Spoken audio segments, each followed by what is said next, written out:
Episode opening സീനിൽ ഇപ്പൊ ട്രഫാർഗറിലോ ആളുടെ ഒരു കൈ നഷ്ടപ്പെട്ട് ഒരുപാട് വേദനയിൽ നിലവിളിക്കുകയാണ് ചോര തുളുമ്പി. ട്രഫാർഗറിലോ ആണെങ്കിൽ ഇപ്പൊ ദൂരേക്ക് മാറി നിൽക്കുകയാണ്. അതേസമയം ഇവിടെ ബെലമിയുടെ കൺട്രോള് അത് പൂർണ്ണമായി നഷ്ടപ്പെട്ടു. അവന്റെ ബോഡി അതിപ്പോ മൊത്തത്തിൽ വീക്കാണ്. എങ്കിലും ഡോഫ്ലമിംഗോ അവനെ വിടാതെ അവന്റെ ബോഡി ഉപയോഗിച്ച് ലൂഫി അറഞ്ചം പുറഞ്ച് അറ്റാക്ക് ചെയ്യാണ്. ലൂഫി ആണെങ്കിൽ അവനെ തിരിച്ച് അറ്റാക്ക് ചെയ്യാതെ അവന്റെ ഓരോ അറ്റാക്കിൽ നിന്നും കഷ്ടപ്പെട്ട് ബുദ്ധിമുട്ടി രക്ഷപ്പെട്ടുകൊണ്ടേയിരിക്കും. ബെലമി പറയും, എനിക്കിനി ഒരുപാട് നേരം പിടിച്ചു നിൽക്കാൻ കഴിയില്ല, എന്റെ ശരീരത്തിന് താങ്ങാവുന്നതിനും അപ്പുറം വേദന അത് ഞാൻ സഹിക്കുകയാണെന്ന് പറഞ്ഞ് ഡോഫ്ലമിംഗോയുടെ പേര് വിളിച്ച് അവൻ അലറും. അടുത്ത നിമിഷം ഡോഫ്ലമിംഗോ അവനിപ്പോ അവിടേക്ക് വന്ന് ബെലമിയെ നോക്കുകയാണ്. ഡോഫ്ലമിംഗോയെ കാണേണ്ട താമസം ബെലമി പല്ല് കട്ടിക്കും. ബെലമിക്ക് ഡോഫ്ലമിംഗോയെ ഒരുപാട് ഇഷ്ടവും ബഹുമാനമായിരുന്നു. ഒരുപാട് ആഗ്രഹത്തോടു കൂടിയാണ് അവന്റെ ഫാമിലിയിൽ ചേരാൻ ബെലമി വന്നത്. പക്ഷെ അതേ അവൻ തന്നെ ഡോഫ്ലമിംഗോ കൊല്ലാൻ ശ്രമിക്കുമെന്നും അവൻ ഇത്തരത്തിൽ ഒരു ടൂളായിട്ട് ഉപയോഗിക്കുമെന്നും അവൻ കരുതിയില്ല. ലൂഫി ആണെങ്കിൽ ദേഷ്യപ്പെട്ട് ഇപ്പൊ ഡോഫ്ലമിംഗോട് പറയും, ഞാനും നീയും തമ്മിലുമാണ് ഫൈറ്റ് ചെയ്യേണ്ടത്, അല്ലാതെ ഒന്നും അറിയാത്ത ഈ ബെലമിയെ ഉപയോഗിച്ചല്ല നീ എന്നോട് പകരം വീട്ടേണ്ടത്. നിനക്ക് ധൈര്യം ഉണ്ടെങ്കിൽ എന്നോട് ഫൈറ്റ് ചെയ്യും. ഉടനെ ഡോഫ്ലമിംഗോ ആണെങ്കിൽ അത്ഭുതത്തോടു കൂടെ ബെലമിയെ നോക്കും. ഓ മൈ ഗോഡ് ബെലമി, നീ ഇതുവരെ മരിച്ചു പോയില്ലേ? ഞാൻ കരുതിയത് പണ്ടേക്ക് പണ്ടേ നിന്റെ കാറ്റ് പോയിട്ടുണ്ടാവുന്നതാണ്. അത് കേട്ട് ബെലമി അവൻ ഒരുപാട് വിഷമത്തിലും ദേഷ്യത്തിലും താഴ്ത്തി നിൽക്കും. അവനാണെങ്കിൽ ഒരുപാട് കുറ്റബോധമുണ്ട്. ഇത്രയും ഒരു വൃത്തികെട്ടവനെ വിശ്വസിച്ച് അവന്റെ ടീമിൽ ചേരാൻ ആഗ്രഹിച്ച് ഇവിടേക്ക് വന്നതിനെ ഓർത്ത്. ഡോഫ്ലമിംഗോ ആണെങ്കിൽ സിമ്പിളായിട്ട് അവനുമായിട്ട് കണക്ട് ചെയ്തിരുന്ന ആ ഒരു കണക്ഷൻ അതങ്ങനെ ബ്രേക്ക് ചെയ്ത് അവനെ റിലീസ് ചെയ്യാണ്. ഡോഫ്ലമിംഗോ ആണെങ്കിൽ സിമ്പിളായിട്ട് പറയും, ഇനി നീ എനിക്ക് വേണ്ടി കഷ്ടപ്പെടണ്ട, ചത്തുപോന്ന് പറഞ്ഞ് അവനെ ദൂരേക്ക് വലിച്ചെറിഞ്ഞ് കടന്നു പോവാണ്. അപ്പൊ അവിടുന്ന് അങ്ങനെ കട്ട് ചെയ്ത് ഒരു ഫ്ലാഷ് ബാക്ക് കാണിക്കും. ഫ്ലാഷ് ബാക്കിൽ ഒരു ബാറിലിരിക്കുന്ന ഡോഫ്ലമിംഗോയെ കാണാൻ ഇപ്പൊ ബെലമിയും അവന്റെ ടീംസും കടന്നു വരികയാണ്. ഡീമൺ ഡേ ആണെങ്കിൽ ബെലമിയെ ഡോഫ്ലമിംഗോയെ കാണാൻ അനുവദിക്കാതെ തടഞ്ഞു വെക്കും. ബെലമി ആണെങ്കിൽ ഇപ്പൊ ഡോഫ്ലമിംഗോയെ നോക്കി കെഞ്ചു, ദയവ് ചെയ്ത് എനിക്ക് ഒരേ ഒരു ചാൻസ്, അങ്ങേ മീറ്റ് ചെയ്ത് ഒരല്പനേരം എനിക്ക് സംസാരിക്കണം, ഇതെന്റെ വലിയ ഒരാഗ്രഹമാണെന്ന് പറയും. ഡീമൺ ഡേ ആണെങ്കിൽ ഇപ്പൊ അവനെ തള്ളി മാറ്റി വാളെടുത്ത് വെട്ടാനായിട്ട് തുടങ്ങും. ഉടനെ ഡോഫ്ലമിംഗോ ആണെങ്കിൽ ഡീമൺ ഡേയെ സ്റ്റോപ്പ് ചെയ്ത് ഇപ്പൊ ബെലമിയോട് നീ ആരാണ്, എവിടെ നിന്ന് വരുന്നു എന്ന് ചോദിക്കും. അതിന് ബെലമി പറയും, എന്റെ പേര് ബെലമി, ഞാൻ നോർത്ത് ഈവ്സ് ഐലാൻഡ് നിന്നാണ് അങ്ങേ കാണാൻ ഇവിടേക്ക് വന്നത്. ഡോഫ്ലമിംഗോ ആണെങ്കിൽ അത് കേട്ട് വണ്ടർ അടിക്കും. വാവ്, ഞാൻ ആ ഐലാൻഡിനെ കുറിച്ച് ഒരുപാട് കേട്ടിട്ടുണ്ട്. അതൊരു വെൽത്തി ആയിട്ടുള്ള ഐലാൻഡ് അല്ലേ? അവിടെയുള്ള നീ എന്തിനാ ഒരു പൈററ്റായി മാറാൻ ആഗ്രഹിക്കുന്നേ? നിനക്ക് അത്രയും പ്രോബ്ലംസ് ഉണ്ടോ? പിന്നെ അവൻ ക്യാഷ്വലായിട്ട് പറയും, അവിടുത്തെ ലൈഫ് എനിക്ക് ബോറടിച്ചു, അതുകൊണ്ടാണ് ഞാനും എന്റെ ഫ്രണ്ട്സും പൈററ്റായി മാറിയത്. നോർത്ത് ബ്ലൂവിലെ ഡോഫ്ലമിംഗോയെ കുറിച്ച് കേൾക്കുമ്പോൾ തന്നെ എല്ലാവർക്കും ഭയങ്കര പേടിയും ആരാധനയൊക്കെയാണ്. അങ്ങനെയാണ് പതിയെ പതിയെ ഞാനും നിങ്ങളുടെ കട്ട ഫാനായത്. എനിക്കും നിങ്ങളെ ഫോളോ ചെയ്യുന്ന ഒരു ഫോളോവർ ആവണം. മാത്രമല്ല നിങ്ങളുടെ ഫാമിലിയിൽ ചേർന്ന് നിങ്ങളുടെ പൈററ്റ് കൊടി അതെനിക്ക് യൂസ് ചെയ്യണം. അതിന് ഡോഫ്ലമിംഗോ ആണെങ്കിൽ ഒന്നും ആലോചിക്കാതെ പറയും, ഓക്കെ നിനക്കത് യൂസ് ചെയ്യാം, പക്ഷേ നീ ഒരു കാരണവശാലും ആരോടും തോൽക്കാനായിട്ട് പാടില്ല. എനിക്ക് തോൽവി ഏറ്റുവാങ്ങുന്ന അസിസ്റ്റൻസിനെ തീരെ ഇഷ്ടമല്ല. അങ്ങനെ തോക്കുകയാണെങ്കിൽ പിന്നീട് ഒരിക്കലും എന്റെ ഫ്ലാഗ് അത് യൂസ് ചെയ്യാൻ പാടില്ല. അങ്ങനെ വാക്കുകൊടുത്ത ബെലമിയെയാണ് നമ്മുടെ ലൂഫി തല്ലി പഞ്ചറാക്കി തോൽപ്പിച്ചത്. അതിനുശേഷം ബെലമിയാണെങ്കിൽ ആ ഫ്ലാഗ് ഉപയോഗിച്ചിട്ടില്ല. കട്ട് ചെയ്ത ഈ കാര്യങ്ങളെല്ലാം ഓർത്ത് ബെലമി അവനങ്ങനെ വീണ് കിടക്കുകയാണ്. അതിനുശേഷം ബെലമി അവൻ വീണ്ടും ഇപ്പൊ ലൂഫിയെ കുറിച്ച് ആലോചിക്കും. സ്കൈ ഐലാൻഡിനെ കുറിച്ച് ചോദിച്ച ലൂഫിയെയും സോറോയെയും ഒരാവശ്യമില്ലാതെ അവൻ അടിച്ചതും അറ്റാക്ക് ചെയ്തതും അങ്ങനെയുള്ള എല്ലാ കാര്യങ്ങളും നാമിക്ക് കൊടുത്ത ഒറ്റയൊരു വാക്ക്, അതുകൊണ്ട് മാത്രം ലൂഫി അവനെ തിരികെ അറ്റാക്ക് ചെയ്തില്ല. പക്ഷെ അവൻ ക്രിക്കറ്റ് ഫാമിലിയെ തല്ലിച്ചതച്ച് അവരുടെ കയ്യിലുണ്ടായിരുന്ന നിധികളെല്ലാം അടിച്ചു മാറ്റി കടന്നു കളഞ്ഞു. അത് ക്ഷമിക്കാൻ തയ്യാറാവാതെ ലൂഫി അവനെ അടിച്ചു പഞ്ചറാക്കി. അന്നാണ് അവൻ ലൂഫിയുടെ പവർ തിരിച്ചറിഞ്ഞതും ആദ്യമായിട്ട് തോറ്റതും.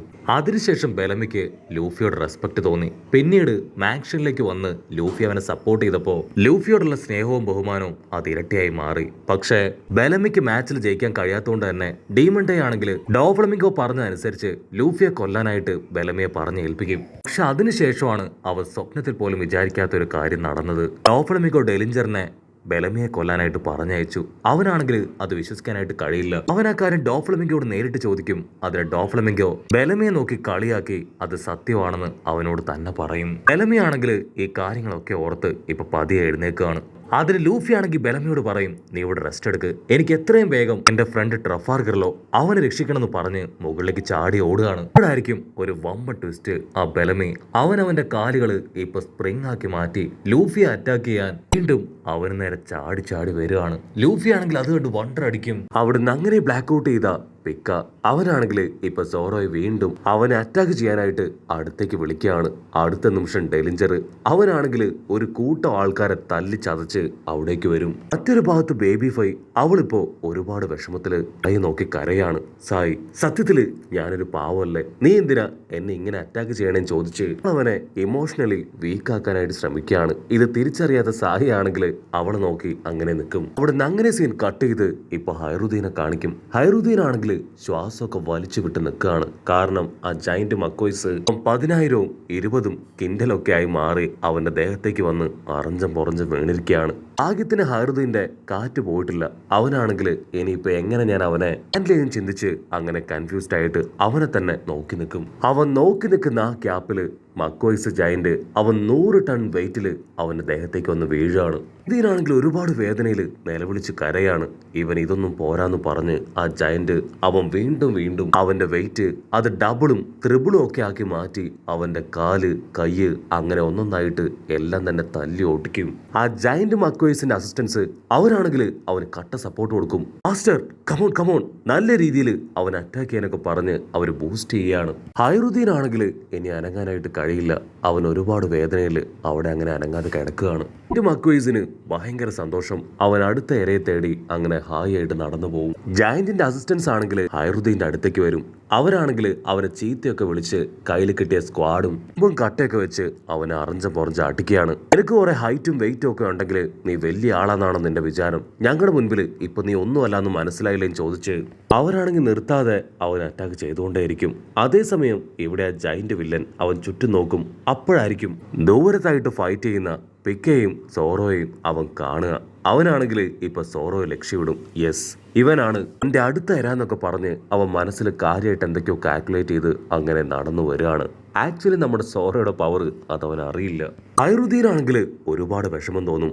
അവന് വലിയൊരു കിങ് ആവണമെന്നായിരുന്നു ഏറ്റവും വലിയ ആഗ്രഹം. കോമ്പറ്റ് ചെയ്ത് ആ ഒരു ഡെവിൾ ഫ്രൂട്ട് അത് സ്വന്തമാക്കാനാണ് അവൻ ഇവിടേക്ക് വന്നത്. പക്ഷെ കോമ്പറ്റീഷനിൽ അവൻ തോറ്റുപോയി. മാത്രമല്ല ആ വില്ലന്മാരുടെ കയ്യിൽപ്പെട്ട് ഒരു ടോയ് ആയി മാറി. അതിനുശേഷം ഉസോപ്പിന്റെ സഹായത്താലാണ് ഇപ്പോ അവൻ വീണ്ടും ബാക്ക് ടു നോർമൽ ആയത്. സോ എനിക്ക് ഉസോപ്പിനോടും ടീമിനോടും എന്റെ നന്ദി അത് കാണിക്കണമെന്ന് പറഞ്ഞ് ഇപ്പൊ അവൻ ചാടി എഴുന്നേക്കാണ്.